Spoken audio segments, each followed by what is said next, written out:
આજે આ ભાગવત કથાનો બીજો દિવસ અને તેમાં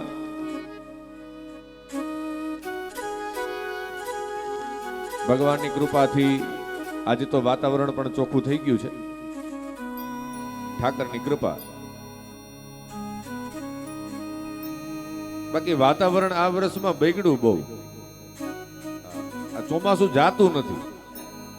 ઘણા તેમ કે આ વર્ષે ચોમાસું છે કે નહીં, મેં કીધા ચાલુ જ છે. આમાં ક્યાં વરસાદ રહ્યો છે ક્યાં? પણ ભગવાનની કૃપાથી હવે ભગવાન પધાર્યા છે એટલે બસ બધો આનંદ થઈ જશે અને ધાયરું ધણીનું થાય. માથું કૂટે માનવી તો માંડ એક વીઘો પવાય, પણ રઘુવીર રીજે રાજડા તો નવખંડ લીલો થાય. ભગવાન ઉપર ભરોસો રાખી અને સત્કર્મની અંદર કાલે પણ મેં કીધું હતું કે આપણો આ બધાનો જે પ્રયત્ન છે ને, આ આપણો પ્રયત્ન ઈશ્વર તરફ જવા માટેનો પ્રયત્ન છે. ભાગવતજીના ફલકથન બતાવ્યા ને જયેશભાઈ, એમાં એક ફલકથન એવું છે કે સર્વ સંશય નિવૃત્તિ.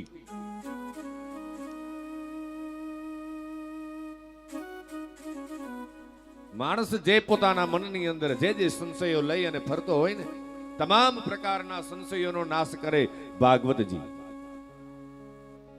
અને આજે ભગવાનની કૃપાથી ઠાકર પધાર્યા નસીત પરિવારના આંગણે, એમને નિમિત્ત માત્ર બનાવ્યો અને દેવગામના આંગણે ભાગવત ભગવાન પધાર્યા છે. હવે જાકી જયસી રહી ભાવના. હા, એ તો આપણે ભગવાનને પ્રેમ કરીએ અને ભગવાન તરફ જવાનો પ્રયત્ન કરીએ તો ભગવાન આપણી જવાબદારી લે. બાકી ભગવાન કે તને ટાઈમ ન હોય તો મારે ટાઈમ નથી. આ તો બધા પ્રયત્ન કરવો પડે. નથી આપણે પરિવારમાં બા હોય તો બા ને પછી બધા ઘરમાં બધા બા બા કરે એવું કરવું હોય તો બા ને એ પ્રમાણે રહેવું પડે. હા, આ આપણી પવિત્ર ફરજ છે. અને છેલ્લે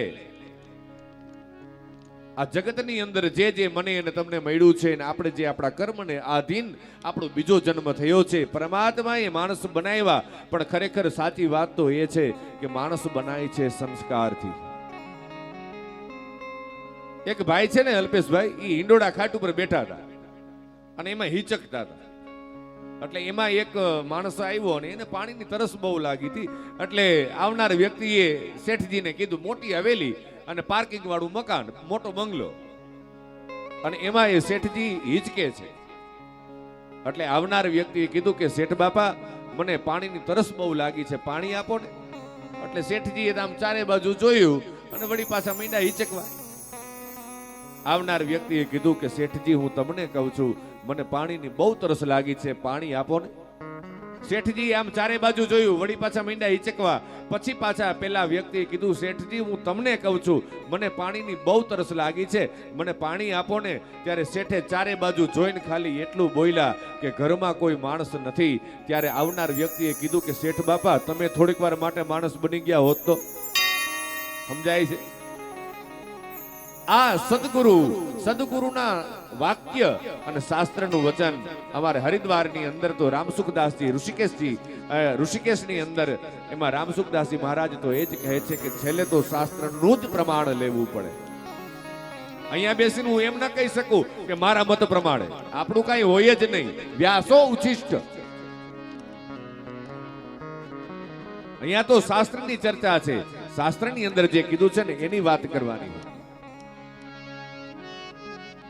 અને અત્યારે તો જયેશભાઈ એટલી બધી કથાઓ થાય છે. હમણાં હું 2 દિવસ પહેલા એક કથા સાંભળતો હતો, તો એમાં 3જા સ્કંદની અંદર જે કરદમ ઋષિની વાત આવે, તો ઋષિનું નામ શું? કરદમ. હવે ઈ ભાઈ શું બોલ્યા? કંદર્પ. કેવડો ફેર! આપણે એમ થાય કે વાંચવા વાળાને ખબર નથી અને સાંભળવા વાળા એવા હાલે છે દુનિયામાં. મેં પાછું રિવાઇન્ડ કરીને સાંભળ્યું, પાકું કર્યું. મેં કીધું આ મારે સાંભળવામાં કઈ મિસ્ટેક નથી ને? તો કંદર્પ ઋષિ બોલો, હદ છે બાકી કીધું. અને એટલા માટે તો વ્યાસનારાયણ ભગવાને કીધું હોય છે, વિપ્રેર ભાગવતી વાર્તા કેહે કેહે જને જને કારિતા ગણ લોભેન સુખ સારસ તથાગત. આ પૈસા, અનાજ અને પ્રતિષ્ઠાના લોભથી કથા કરવામાં આવે ને, ત્યારથી સુખ સારસ તથાગત, ત્યાંથી આ કથાનો સાર જતો રહ્યો. આ ભાગવત કથા એવી છે, આ સાંભળતા સાંભળતા સાંભળતા હરિશ્ચિત્તમ સમાશ્રયેત. સાક્ષાત શ્રી હરિ આવી અને આપણા ચિત્તની અંદર બેસી જાય. આ જેવી તેવી કથા નથી. દુર્લભેવ કથા લોકે શ્રીમદ ભાગવતોદ્ભવા. ખાલી આપણે ઘરે એક ખાલી સત્યનારાયણ ભગવાનની કથા કરી તો કેટલી તૈયારી કરવી પડે. અને 7 દિવસ જોજે, નહીં તો તમે પૂછજો જેને જેને અહીંયા ભાગવત કથા થઈ હોય ને કે ભાઈ તમને થાક લાગ્યો હોય કે ના, જરાય નહીં. પહેલે દિવસે તૈયારીનો થોડોક લાગે, બાકી નહીતર અડધા ટંકના લગન હોય, 3-4 કલાકના લગન હોય. હવે ઈ ઘરધણી તો થાકે, ઓલા લગ્નમાં ગયા હોય કાંઈ ન કર્યું હોય ને એને પૂછો ને તો ઈ ઓહો કરતા હોય કે આ તો લગ્નમાં ગયા હતા રાજકોટ પાર્ટી પ્લોટમાં, ક્યાં ના ક્યાં, પણ થાકી ગયા. ઈ કે પણ તને ક્યાં કપા વીણવા મોકલો, તોય શેનો થાક લાગ્યો? કારણ કે ભૌતિક અને સંસારના કામ છે ને એ જીવને થાક લગાડે. આ ભગવત કાર્ય એવું છે, પરમાત્મા તરફ ભગવત ગીતાની અંદર કીધું છે કે જીવ તું એક ડગલું મારી સામે ચાલે ને એટલે તારી સામે હું 100 ડગલા આગળ ચાલું છું. અને આ તો બધો સમય કાઢવો પડે. ઘણા લોકો દેકારો કરતા હોય કે અમારે તો મરવાનો ટાઈમ નથી, તોય મરવું પડે છે. ટાઈમ તો નથી તોય મરવું પડે, જવું પડે.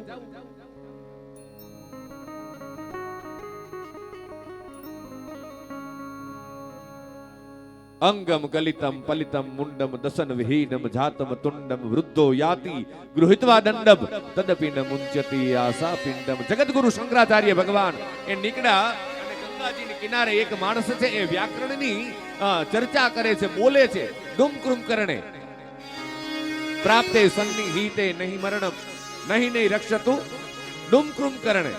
અને જગતગુરુ શંકરાચાર્ય ભગવાન ઉભા રહી ગયા. જગતગુરુ શંકરાચાર્ય ભગવાને કીધું કે ભલા માણસ, આ બધું વૈદાવે અનંતાહા, આ બધું છોડી દે અને ભગવાનને ભજી લે. ભજ ગોવિંદમ મૂઢ મતે